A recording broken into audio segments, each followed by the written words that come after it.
اس کے بعد یہ فرمایا گیا الرجال قوامون علی النساء، مرد عورتوں کے اوپر حاکم ہے. یہاں معاملہ الٹا ہے، النساء قوامات علی الرجال. کھڑے ہو جاؤ، بیٹھ جاؤ. آج عورتیں حاکم ہیں مردوں کے اوپر. تو قرآن نے کیا کہا؟ مرد حاکم ہیں عورتوں کے اوپر. کیوں؟ اس لیے کہ دو کام مرد کرتے ہیں. ایک تو کام ہے وہ وہبی، اللہ کی طرف سے عطا کردہ، اور ایک ہے کسبی. یہ دو فضیلتیں اللہ نے مردوں کو دی ہیں. ایک وہبی فضیلت ہے، کیا کہ عورتوں کے بالمقابل مرد زیادہ توانا، زیادہ طاقتور اور عقلی اعتبار سے بڑا ہوتا ہے. اور آج سائنس نے، میڈیکل سائنس نے یہ ثابت کر دیا ہے کہ مردوں کے دماغ کی رفتار عورتوں کے دماغ کی رفتار کے مقابلے میں 4 گنا بڑھا ہوا ہے. اور یہیں سے یہ نقطہ نکلا کہ ایک مرد 4 عورتوں سے نکاح کر سکتا ہے. سائنٹیفکلی ثابت ہے،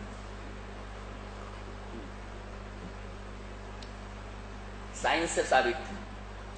اور نقلن، یہ تو عقلن سائنٹیفکلی پروفڈ ہوا. اور نقلن کیسے ثابت ہے؟ عورت دین میں مردوں کے آدھا ہے اور عقل میں مردوں کے آدھا ہے. یہ حدیث سے ثابت ہے.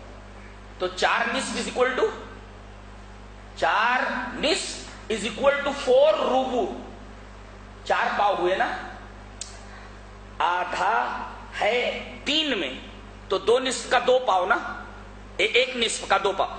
آدھے میں 2 پاؤ ہوتا ہے نا، 1 ربع 1 ربع. اور دین میں بھی آدھا ہے تو 1 ربع 1 ربع 1 ربع 1 ربع، 1 چوتھائی 1 چوتھائی 1 چوتھائی 1 چوتھائی از اکول ٹو 4. لہذا ایک مرد 4 عورتوں سے شادی کر سکتا ہے. تو یہ اللہ تبارک و تعالی نے ایک وہبی صلاحیت اس کو دی ہے کہ بالمقابل عورتوں کے مرد توانا ہوتا ہے، لہذا طاقتور کو فضیلت حاصل ہوگی کمزور کے اوپر. اس کو حاکم بنایا جائے گا. کمزور کو حاکم بنانا یہ فطرت کے خلاف ہے. اور عورتوں کے مقابلے میں مرد توانا اور طاقتور ہے، لہذا فطری طور پر مردوں کو حاکم بنانا چاہیے، بنایا جانا چاہیے عورتوں کے اوپر.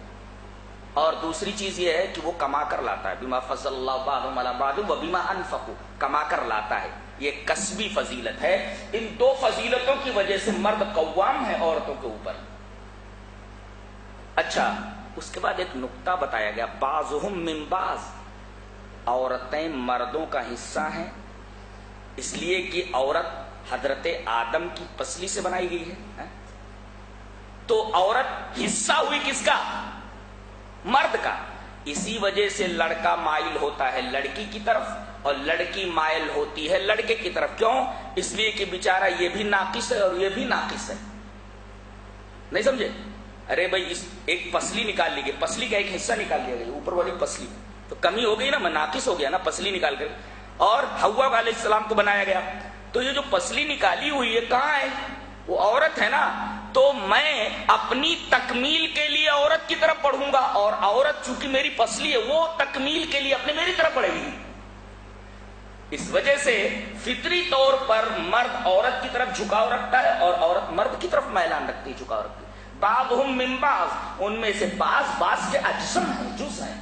اور یہاں ایک نقطہ سمجھایا گیا کہ جب ایک دوسرے کا جز ہیں، اب بتائیے ہاتھ بدن کا جز ہے، سر بدن کا جز ہے. اگر یہ کہا جائے کہ سر ہاتھ سے افضل ہے کہا جا سکتا ہے، لیکن کیا اس سے ہاتھ کی اہمیت گھٹ جاتی ہے؟ یہ کہا جائے کہ ہاتھ بدن کا جز ہے اور ایک جو سر ہے، تو یہ کہا جائے کہ سر ہاتھ سے افضل ہے تو ہاتھ کی اہمیت گھٹ جاتی ہے؟ نہیں نا. اور یہ بھی آپ سمجھیں کہ ہر اجتماعی نظام میں کسی پیشوا کا، کسی لیڈر کا، کسی کمانڈر کا ہونا ضروری ہے. ارے ایک لڑائی بغیر کمانڈر کے نہیں جیتی جا سکتی. ہر ایک کو کمانڈر بنا دیا جائے تو لڑائی لڑی جا سکتی ہے. تو اگر ایک آدمی کو کمانڈر بنا دیا گیا تو کیا سارے سپاہیوں کی، سارے فوجیوں کی توہین ہو گئی؟ ارے بھائی وہ فوجی نظام ہے.